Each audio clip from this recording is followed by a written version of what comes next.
My child, stop everything for a moment, because this word did not reach you by accident. You were led here. Something in your spirit was drawn toward these words at this exact hour, because there is something I need you to hear, and I did not want another day to pass with you believing the lie you have been carrying. So set down whatever is in your hands.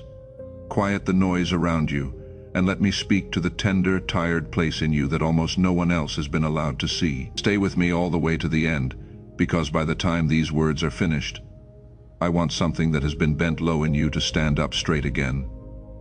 I know you have been carrying something heavy lately. I have seen it, even when you hid it well from everyone around you. I know there have been moments you wondered if I still see you, if your prayers are actually reaching me, if the thing you have believed for so long is ever really going to come. I know there have been nights when the silence felt so loud it hurt, when the waiting felt like a weight on your chest, when you lay in the dark and wondered whether you had been forgotten. My child, hear me, because this is the first thing I came to say.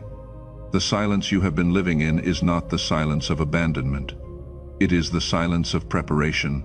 I have not been absent. I have been at work on your behalf in 100 ways your eyes cannot yet see. If your spirit is stirring even a little as you hear that, somewhere in the comments type "I am ready," and let that be your quiet declaration that you are open to what I am about to speak over you. Let me tell you what silence has always meant with me, because the world has taught you to fear it. When my servant Elijah had done a great and public thing and then collapsed under exhaustion and despair, I did not come to him in the wind, or the earthquake, or the fire. I came in a low whisper, in the quiet after the noise had passed.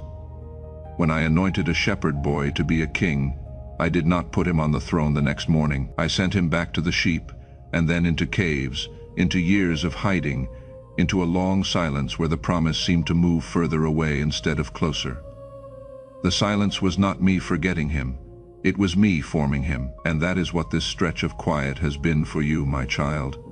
Not punishment, not absence, formation. And when that same Elijah, worn down and alone, told me that he was the only faithful one left, that everyone had turned and he stood by himself, I gently corrected him. I told him that I had reserved thousands he did not know about, faithful ones scattered where he could not see them. He felt utterly alone in his stand, and he was not, because his feelings were reporting the loneliness accurately but not the truth. Hear that for yourself, my child. The isolation you have felt is real to your feelings, but it is not the whole truth of your situation. You are not as alone as the enemy has told you. I have reserved others walking the same narrow road, and more than that, I myself have never once left your side, not in the loudest storm and not in the deepest quiet. So do not let the loneliness lie to you about how forsaken you are. You are surrounded, my child, by a faithfulness you cannot yet see, and one day I will show you just how near I was the whole time. And do not believe the lie that the delay means I have changed my mind about you. My word says that I know the plans I have for you, plans for peace and not for harm, to give you a future and a hope. Notice that I said I know them, not that I am still deciding, not that your setbacks forced me back to the drawing board. I already know the whole of it, every chapter, including the ending. And the ending I have written for you is not defeat. It is a future and a hope. The jealousy of others did not rewrite my plan. Your own stumbles did not cancel it. The years that felt lost did not erase it. My plan for you has been intact this entire time, held safe in hands that nothing can pry open. So lift your eyes off the tangled middle you are standing in, and trust the one who has already seen the good end from before the beginning. I have been building something into you in the hidden years that could never have been built in the spotlight. If you can begin to believe that, type "The silence was preparation, not abandonment," and let the fear of my silence lose its grip on you. You are standing at the threshold of one of the most significant seasons of your life, and you do not fully see it yet. Everything you have walked through, every trial, every setback, every moment of doubt and confusion, none of it was wasted. I do not waste pain, my child. I do not permit suffering with no purpose behind it. Every hard thing you survived was quietly building something in you, a strength, a depth, a compassion, a steadiness that the season ahead is going to require. The enemy of your soul has worked overtime to keep you distracted and discouraged and doubting, And there is a reason for that intensity. He is not afraid of a person going nowhere. He fights hardest against the ones he can see are about to break through. His great fear is that you will finally step into the fullness of who I made you to be, and that, my child, is exactly what I am bringing you into. Now let me speak to something that has wounded you more than you have admitted, because I have watched it happen. Some of the people around you have changed toward you. There has been a coldness where there used to be warmth. There has been distance or criticism, or a quiet resentment aimed at you that you did not earn and could not understand. You have felt the sting of it, the sense that people are not celebrating you, that some are even glad when you struggle. And it has confused you because you never tried to make yourself their rival. My child, I am not going to pretend that does not hurt, because it does. But I need to show you what is actually happening, and I need to do it carefully, because there is a wrong way to hear this and a right way. Here is the wrong way, and I will not let you walk into it. The wrong way is to let this make you bitter, to start seeing enemies behind every face, to grow proud and tell yourself that everyone around you is simply jealous because you are better than them. That road leads to a hard, suspicious, lonely heart. And it is not the road I am putting you on, so hear the right way. When I begin to lift a life, it creates friction. The same way any rising thing meets resistance. Sometimes the resistance takes the shape of another person's jealousy. And jealousy is not really about you at all. It is about a wound in them, a fear in them, an ache they have not brought to me. So the coldness you have felt is often less a verdict on you and more a symptom of something unhealed in them.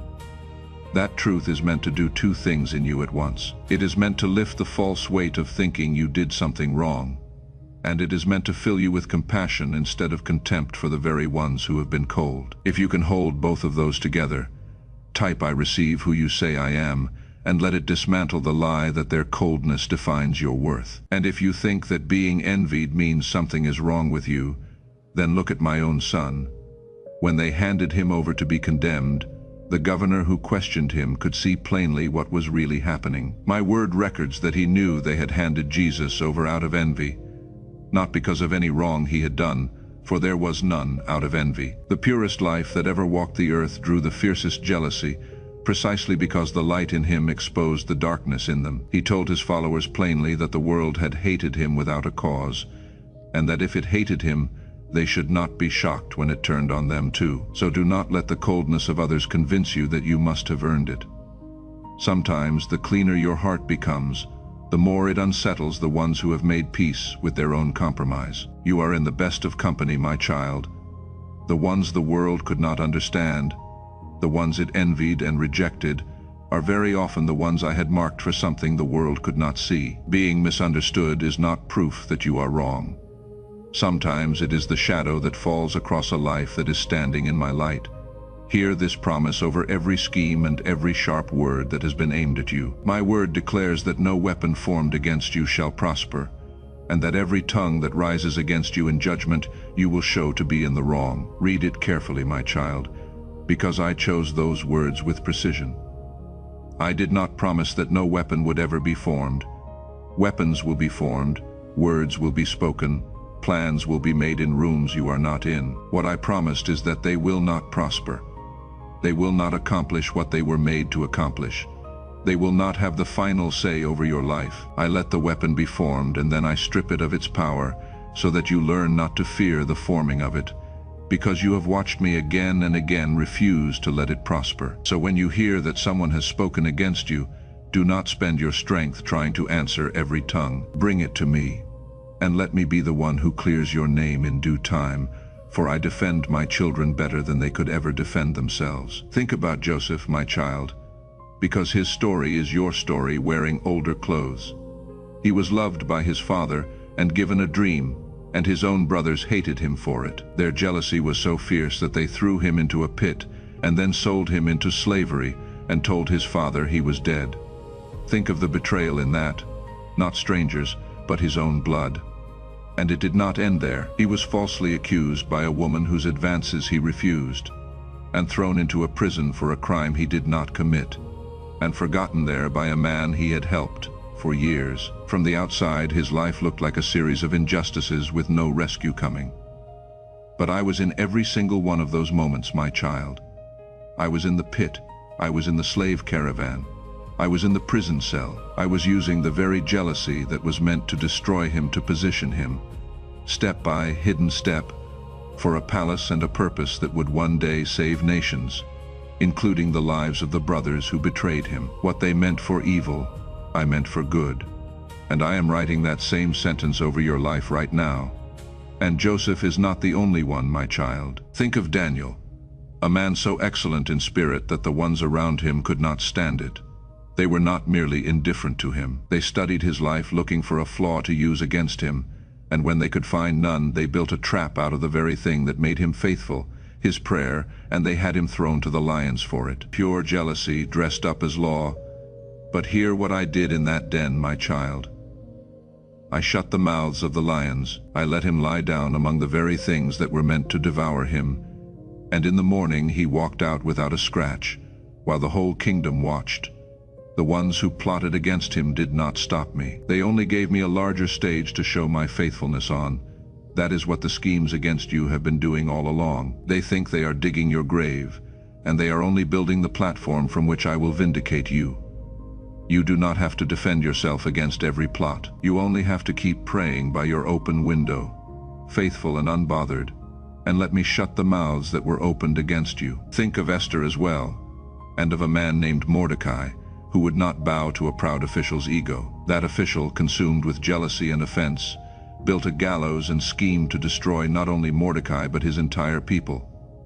For a while it looked as though the wicked plan would succeed, but I was working in the unseen places, my child, arranging a sleepless night for a king, a remembered kindness, a queen placed in the palace for such a time as that, and in the end, the very gallows the proud man built for the one he envied became the place of his own downfall, and the one he tried to bury was raised to honor. I did not ask Mordecai to lift a hand in revenge. I turned the scheme back on its own head while he simply stayed faithful. So when you feel the weight of someone building something against you in secret, remember that I see every gallows before it is finished, and I know how to turn a trap into a throne. If a word like this is reaching a place in you that nothing else has reached, then do not walk away from this voice. Stay close for the road ahead. Follow along, not so a number climbs somewhere, but so that the next thing I have to say to your spirit does not slip past you while you are looking the other way. There is a sequence to what I am speaking over you in this season, and I do not want you to miss the next part of it. Stay with me, my child. I am not finished. Now let me pull you out of a trap that has been draining you for years, the trap of comparison. You have looked at other people's lives, their apparent success, their answered prayers, their breakthroughs that seem to come so easily, and you have quietly asked me whether I play favorites. You have wondered why your road has been so much harder and so much longer than theirs.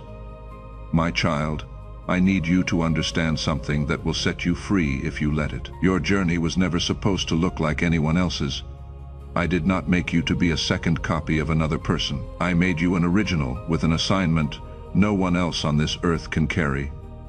A purpose shaped for you alone. Your timeline is not late. It is deliberate. Your path is not wrong. It is uniquely yours, and the very things that have made your road look strange, the detours, the delays, the seasons that made no sense, those are the exact things that are going to make your testimony impossible to explain away. When your story finally unfolds, people will not be able to say you were simply lucky, or connected, or born into it. They will only be able to say that I did it. If you can lay down the measuring stick you have been beating yourself with, type "My story does not have to look like theirs," and let comparison lose its voice. There was a woman named Hannah who knew the particular pain of being provoked by someone who had what she longed for. Year after year, a rival in her own home taunted her over the very thing that was missing in her life, until she wept so bitterly she could not eat. She did not answer the provocation with revenge, and she did not let the comparison harden her. She took her ache to me, poured it out so rawly that others mistook her prayer for the ramblings of a broken mind, and she trusted me with what she could not force. And in my time I answered her, and I did not answer small. I gave her not only the child she asked for, but a son who would become one of the greatest prophets her people ever knew. Hear the pattern, my child. The one who was mocked for what she lacked became the mother of what her nation needed most. So when someone flaunts what you are still waiting for, do not let it turn you bitter, and do not let it turn you into a copy of them. Take the ache to me the way Hannah did, and trust that when I answer a long-provoked longing, I often answer it with far more than the thing itself. And do not forget what I did through a shepherd whose own family did not think to call him in from the fields when the prophet came looking for a king. When they lined up the impressive sons, the tall ones, the ones who looked the part, I passed over every one of them, because people look at the outward appearance, but I look at the heart. The one the household overlooked was the one I had chosen. My word says that I raise the poor from the dust, and lift the needy from the ash heap, to seat them among princes. That is my way, my child. I delight to take the one the world discounted, and set them in a place no one saw coming. Not so they can look down on the ones who overlooked them, but so that every watching eye will know that the lifting was my doing, and not their striving. You may feel like the son left out in the field right now, but I know exactly where you are. And I have never once chosen the way the world chooses. And my child, as this begins to settle into you, let me widen your heart toward someone else, because comfort like this was never meant to stop with you. A face may already be rising in your mind, someone you know who feels overlooked, who is drowning in the same comparison, who is sure their story will never turn. If it is truly on your heart, and only if it is, you can sow a seed into this work in their name, so that a word like this one can keep reaching the ones who feel forgotten in their own silence. This is an act of faith, my child, never a transaction. For I do not sell what I freely give, and your worth to me was never measured by anything in your hand. And if this season is thin for you, then keep what you have, and give only this. Whisper a prayer, right now, for the one you are thinking of, and for the next weary soul who will hear these words after you. That prayer is a true seed, and I receive it just the same. You may visit the link in the description below, or scan the code on your screen, but only from a full and willing heart, and never from pressure. Let me tell you about the gift hidden inside your struggle, because I know your struggle has felt like a curse. There have been moments you wondered why your life has been so hard, why the challenges never seem to end, why breakthrough looks so much easier for everyone else. But here is a truth the enemy has worked hard to hide from you. Your struggle is not evidence of my absence. It is evidence of your significance. Consider how a diamond is formed. It begins as the same plain carbon as ordinary coal. The only difference between the two is what they endured. The diamond became a diamond because it was subjected to enormous pressure and heat, over a long time, deep in the dark where no one could see. That is what has been happening to you, my child. In the pressure you thought was crushing you, I have been making a diamond. The trials did not weaken you, they strengthened you. The seasons of darkness you survived did not diminish you. They were forming a brilliance in you that only pressure could produce. If you can see your pressure with new eyes, type "the pressure is making me a diamond," and let your struggle be reframed forever. My servant Job understood this even in the middle of losing nearly everything, when his own friends assumed his suffering must be proof of some hidden sin. In his darkest hour he said something I want you to say over yourself. He said that when I had tested him, he would come forth as gold. He did not fully understand why the fire had come, and I did not owe him an explanation in the moment. But he knew this much, that the fire was not the end of him. It was the refining of him. Gold does not become pure in comfort.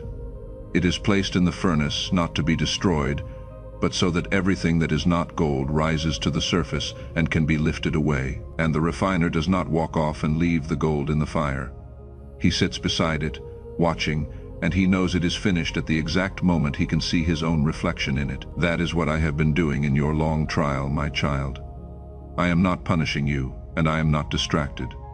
I am sitting beside the fire, watching, waiting for the moment I can see my own likeness formed in you. And when I can, the fire ends, and not 1 second sooner or later than it must.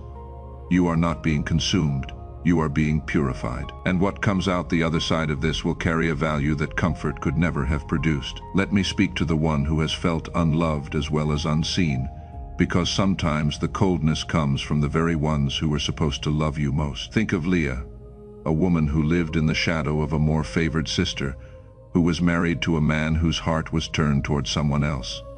who ached her whole life to be truly loved and chosen. The world overlooked her. Her own household overlooked her. But my word says that I saw that she was unloved, and I drew near to her in her ache, and I opened her life in a way I did not open her sister's. And it was through her line, the overlooked one, the unloved one, that in the fullness of time I brought forth the Savior of the world. So do not think that being overlooked by people means being overlooked by me. I have a long habit of drawing near to exactly the ones the world walks past, and building my greatest purposes through the lives that were counted least. I see you the way I saw her, my child. The love you have ached for, you already have in full from me, and I am not in the habit of letting my overlooked ones stay overlooked forever. Now I must go back to the wound of the jealousy, because I do not want to leave you halfway. I told you not to grow bitter, and now I want to show you the way I actually want you to walk, because it is the way that will keep your heart free. Look again at David, the shepherd king I told you about. When he was young and rising, a jealous king named Saul turned on him, hunted him, threw spears at him, chased him through the wilderness for years. All because he could not bear the favor that was on David's life. And yet, when David had the chance, more than once, to end Saul with his own hand, he would not do it. He refused to take his own revenge. He left the matter with me. He said it was not his place to repay evil, and he kept his own heart clean even while another man tried to destroy him. That is the road I am asking you to walk, my child. Not revenge, not keeping a ledger of who wronged you, waiting for the day you get to watch them fall. My word says that vengeance is mine, that I will repay, which means you do not have to carry it. You are free to forgive. You are free to bless the ones who came against you, not because what they did was right, but because carrying the poison of unforgiveness would only chain you to them. Let them go. Hand them to me. I will deal justly with every heart, and I will do it far better than your bitterness ever could. If you are willing to walk that free road, type "I forgive the ones who turned on me," and feel the weight of it lift off your own back. Let me teach you what forgiveness is and what it is not, because the enemy has twisted it to keep you in chains. Forgiveness is not saying that what they did was acceptable. It is not pretending you were not wounded, or forcing yourself back into a place where you keep being harmed.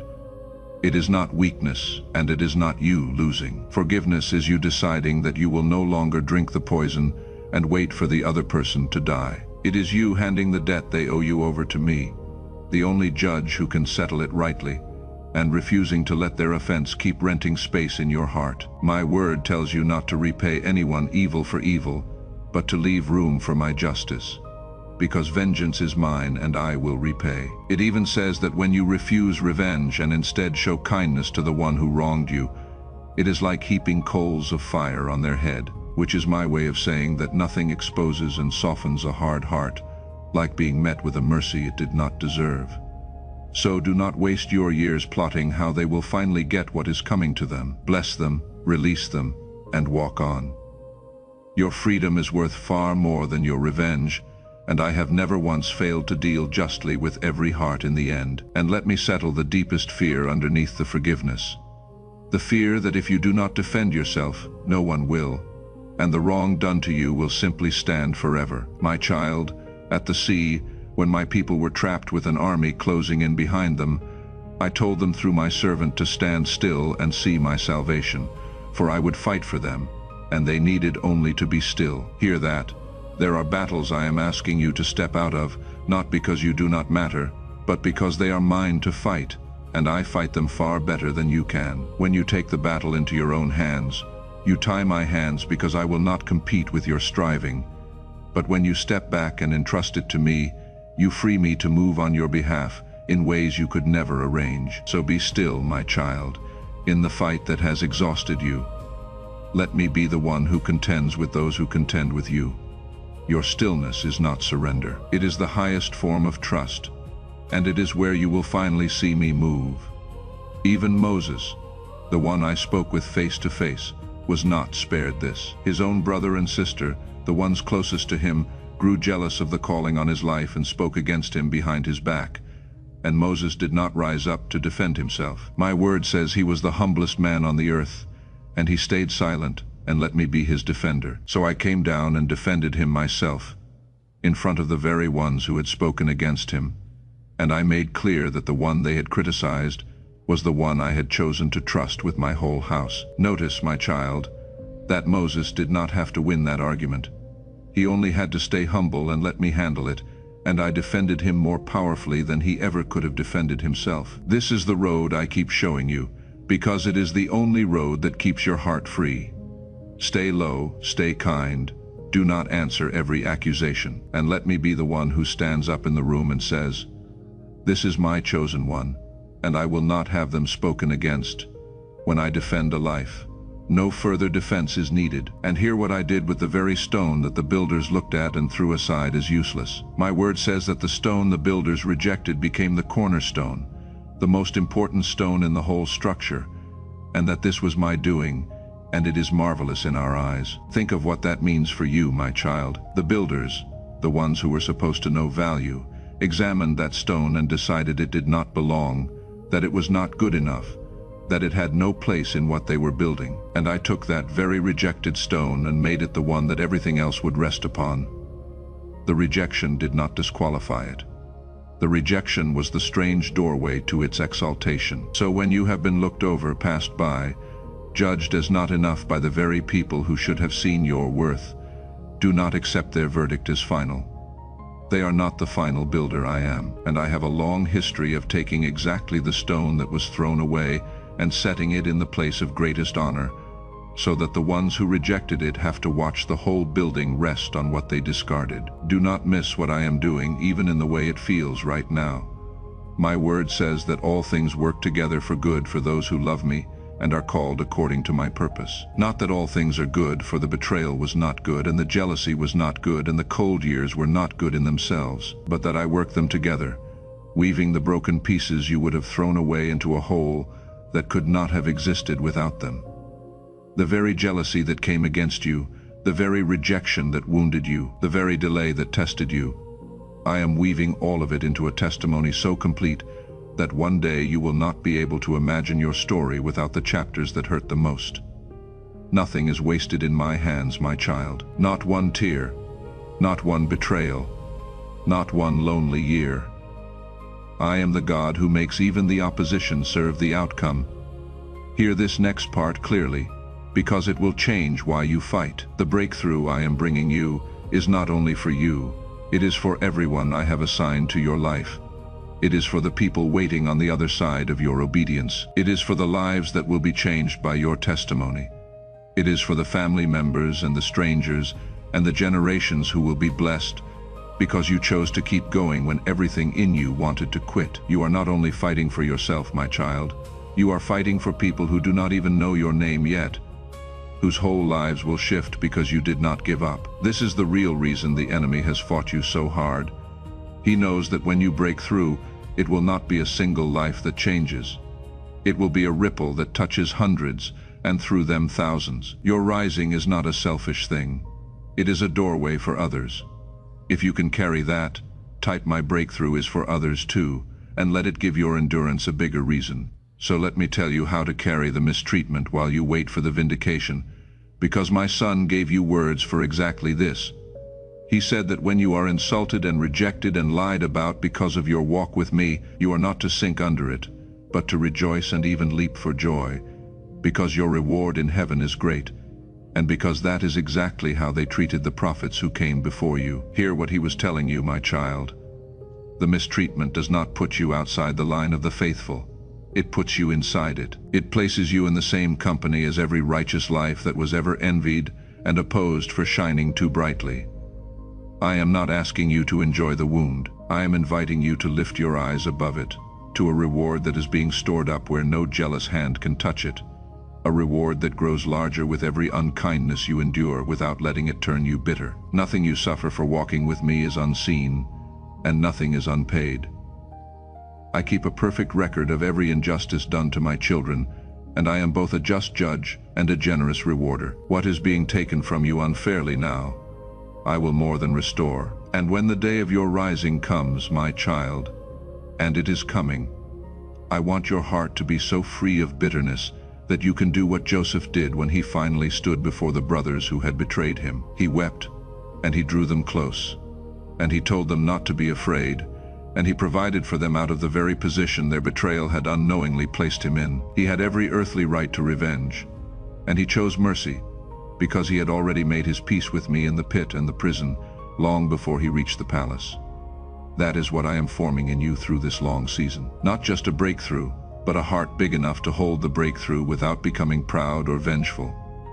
I am not only preparing the promotion for you, I am preparing you for the promotion, so that when the elevation comes, it makes you kinder and not crueler, humbler and not harder, more merciful to the very ones who once came against you. That is the mark of a life I have truly refined. If this word has found you, my child, then it can find the one who is still sitting in their own silence, still sure they were forgotten, still measuring themselves against everyone else. Send it to them, not out of obligation, but on purpose, because the face that came to your mind was not random.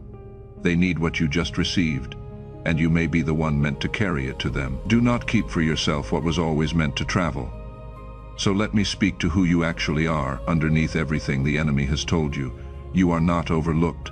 You are not too late. You are not forgotten. You are chosen. And you were chosen not because your life finally looked impressive, but from before you drew your first breath, when there was nothing you had done to earn it and nothing you could do to lose it. I placed a seal on you that no force in this world can break. It has carried you through every storm. It has kept you when the enemy tried to end you, and it is still there right now, holding you, marking you as mine. If you can receive that over the accusing voice that has told you otherwise, type "I am chosen, not forgotten," and let it be truer to you than anything you feel. Let me name that accusing voice for what it is, so it stops disguising itself as your own thoughts. My word calls the enemy the accuser, the one who stands and accuses my children day and night. That heavy inner voice that tells you that you are behind, that you are unloved, that you are not enough, that everyone is against you and always will be. That is not my voice, my child, and it is not simply your own tired mind.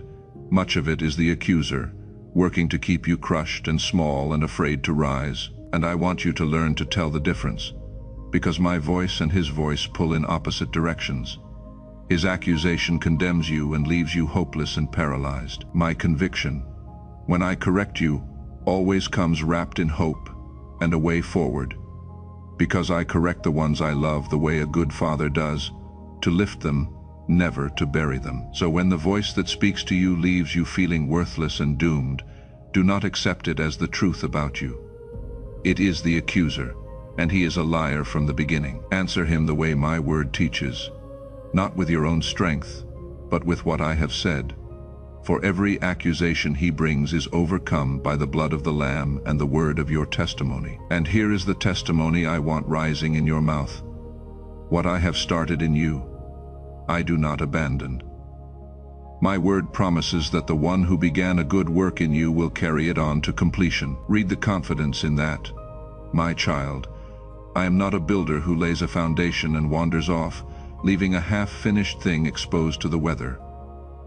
When I begin a work in a life, I finish it. So the unfinished feeling you carry, the sense that you are still in progress, still incomplete, still not who you are meant to be, is not a sign that I have given up. It is proof that I am still working, and my works are never left half done. I will carry it through. I will complete what I started in you, and I will complete it well, no matter how many seasons it takes, and no matter how much opposition rises against it. The finishing does not depend on your strength. It depends on my faithfulness, and my faithfulness has never once failed to finish what it began. Now I need you to make a decision, my child, and I need you to make it now, not tomorrow, not when things improve, not when you finally feel ready. Decide right now that you will stop letting the enemy use your past against you. Decide that you will stop measuring your worth by what other people think of you, or by how coldly some of them have treated you. Decide that you will no longer let the fear of failing keep you frozen in place. I did not carry you this far to abandon you at the edge of the very thing I promised. And hear what I did for Job at the very end of his long ordeal, after the loss and the false accusations and the friends who misjudged him. My word says that I restored his fortunes, and that I gave him twice as much as he had before, and that his latter days were more blessed than his beginning. His latter was greater than his former, my child. That is not just a line of history, it is a pattern of how I love to work. I do not merely bring my children back to where they were before the trouble. I bring them further than they ever were, so that the restoration overtakes the loss and the ending outshines the beginning. So do not measure your future by the size of what you have lost. The years the locusts ate, I know how to restore. The seasons that were stolen, I know how to repay. And when I finish writing your story, the latter chapters will be so much greater than the former ones that the pain of the early pages will be swallowed up in the glory of the last. Your best days are not behind you in some season you are mourning. Your latter will be greater than your former, because that is simply how I finish the stories of the ones who kept trusting me. Let me leave you with the promise of how your vindication will actually come. My word says that I will bring forth your righteousness as the light, and the justice of your cause as the noonday sun. Picture that. My child, not a defense you have to shout, not a case you have to argue in every room, but your vindication rising the way the morning rises, quietly, certainly, unstoppably, until it stands over your life as plain as the sun at noon that no one can deny or ignore. You do not have to force the dawn. You only have to wait for it, living faithfully in the dark, and it comes on its own. Right on time, the ones who misunderstood you will see it. The ones who doubted you will see it, and more importantly, you will finally see it, and you will know that the long wait in the shadows was never me forgetting you.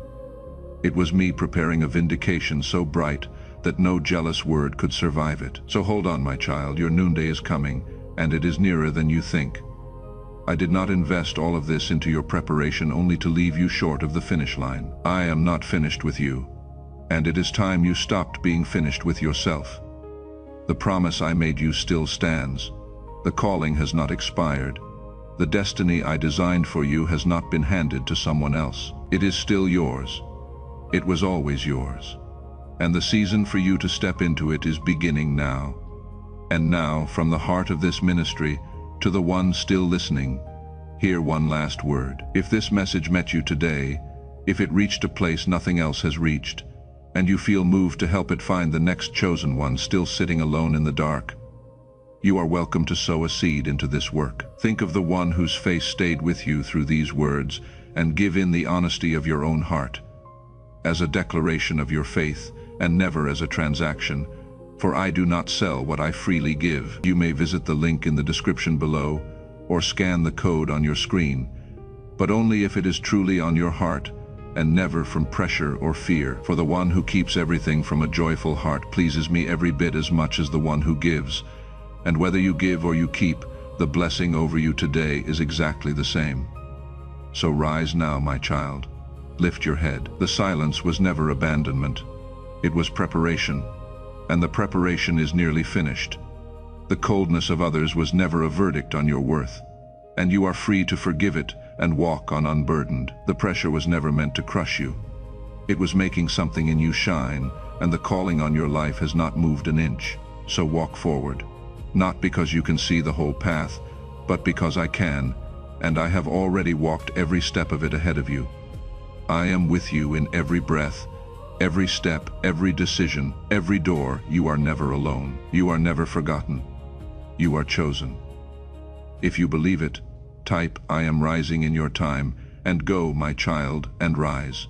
What I have begun in you, I will complete.